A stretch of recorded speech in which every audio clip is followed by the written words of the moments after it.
작고 예쁘게 만든다는 미시카.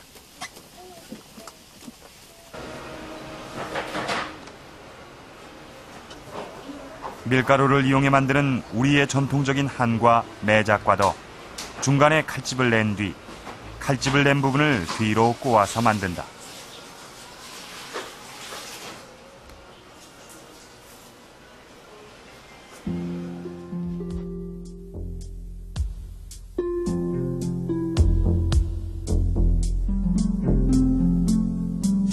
이 둘은 왜 이렇게 닮아 있는 것일까? 기록에 의하면은 원나라의 고려의 음식 여러 가지가 전해졌다고 되어 있습니다. 그 중에 고려병이 있는데 고려병, 고려다식 혹은 고려조청 이런 게 있는데 그때 그 고려병은 지금에 남아있는 것은 전통적으로 만드는 방법이라든지 모양이라든지 그런 유사성 때문에 지금 남아있는 몽골의 버브하고 유사하다고 보여집니다. 고려 여인이 원나라의 황후로 앉아있고 수많은 고려 여인이 원나라로 건너갔던 이 시기, 고려의 문화는 고려양 또는 고려국양이란 이름으로 원나라 곳곳에 퍼져나갔다. 지금 보시는 것이 원나라의 황제와 황후의 영정들입니다. 징기스칸이 몽고족을 완전 장악하면서 이 중국 통일 과업을 시작한 것이 1206년. 그러나 통일이 완성된 때는 징기스칸의 손자인 쿠빌라이 때인 1271년입니다. 그러니까 쿠빌라이가 이 대원제국을 건설한 때부터 치자면은 이 원제국이 존속한 기간은 100여 년에 불과합니다. 그래서인지 실제적으로 이 원나라의 황제와 황후의 숫자는 몇 명 되지가 않습니다.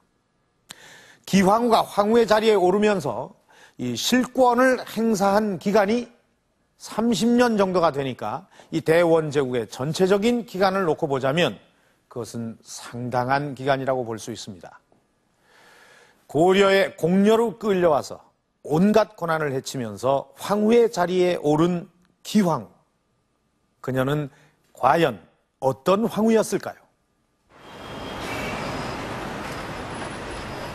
중국의 수도 베이징. 중국 역사상 베이징을 처음 수도로 정한 것은 원이다. 원은 베이징의 도읍을 정하고 대도라 불렀다. 그러나 시민공원으로 보호되고 있는 2000m 정도의 삼각토를 제외하고 베이징의 원나라의 유적이 많이 남아있진 않다.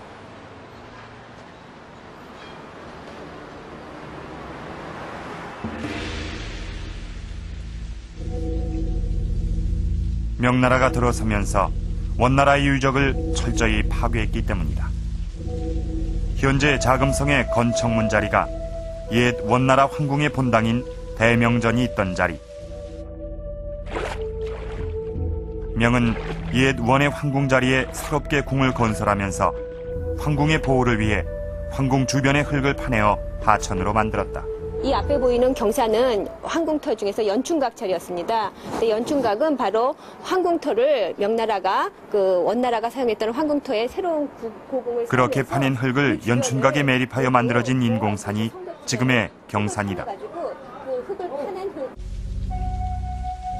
원나라의 정기를 말살하기 위하여 의도적으로 원의 흔적을 철저히 파괴한 것이다. 중국 고위 관료들의 거주지인 중남해 지구. 원래 이곳은 기왕후의 거처인 흥성궁 자리였지만 지금은 흔적도 찾을 수 없다.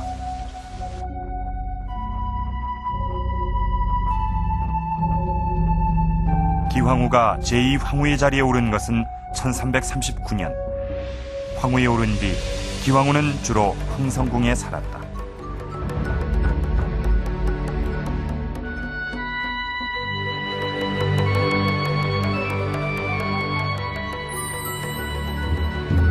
기록에 의하면 원나라의 새 주인이 된 기왕후는 미모가 뛰어날 뿐 아니라 매우 똑똑하고 총명했다고 한다.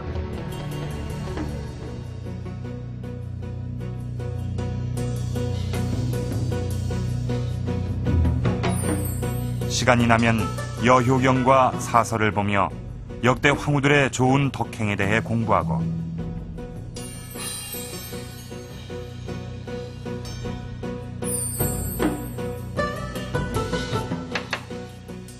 전국 각지에서 올라온 진상품 중에서도 진귀한 것들은 먼저 태묘에 제사 지낸 뒤 먹었다고 원사 후비 열전은 기록하고 있다.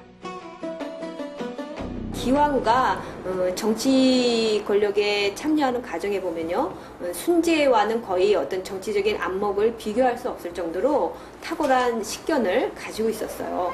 그래서 그 당시 많은 사회적인 혼란이라든가 민중봉기라든가 이런 것들이 끊임없이 일어나는 과정 속에서 기왕후는 어떻게 하면 이런 것들을 무마하고 사회를 안정시킬 수 있을 것인가에 대해서 밑에 있는 여러 그 재상이라든가 그 고위 관료들 중에서 탁월한 인물들을 선발해서 적재적소에 분배해서 앉히고 그들을 키우고 하는 작업들을 아주 능수능란하게 했던 과정들을 보여요. 북경 시내에는 기왕후의 정치가로서의 면모를 엿볼 수 있는 흔적이 남아있다. 원나라 말년, 대규모의 기근이 들어 대도 안에서만 20만의 인구가 굶어 죽고 시체가 나뒹굴었다. 그런데 기왕후의 그 자금 내원인 그 자정원에서 기왕후의 명으로서 이제 돈을 내 가지고 그 시체들을 운반해서 바로 경도 11문 밖에 와서 큰 구덩이를 파고 이제 거기다 이제 매장을 했다, 그런 기록이 있어. 큰 구덩이를 2개를 팠는데 땅에서 이제 물이 날 때까지 팠다, 그렇게 기록이 있습니다. 그래서 남자 시체는 뿐만 아니라 묻고 기왕후는 대규모의 구호 사업도 함께 펼친다. 정치의 전면에 나선 기왕후의 면모를 볼 수 있다.